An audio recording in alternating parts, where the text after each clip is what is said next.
ГСП онлайн. Городские новости сейчас.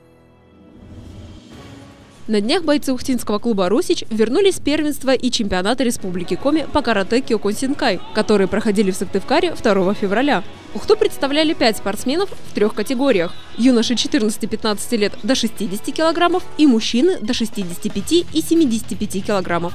Конкуренцию им составили 6 десятков бойцов из клубов Сыктывкара, Емвы, Пожига и Эжвы. Однако ухтинцы показали высокий уровень подготовки и завоевали 3 серебряных и 1 бронзовую медали.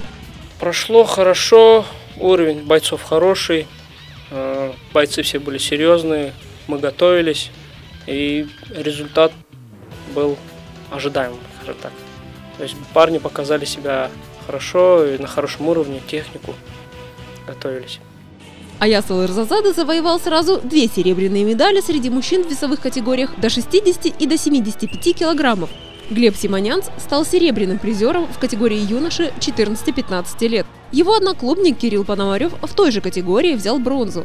Сейчас решается вопрос о присвоении им спортивных разрядов. Теперь «Русич» начинает подготовку к чемпионату и первенству Республики Коми, которые пройдут в апреле в городе Емва. Этот турнир станет важным этапом в карьере ухтинских бойцов, ведь именно там будет решаться, кто представит нашу республику на первенство России.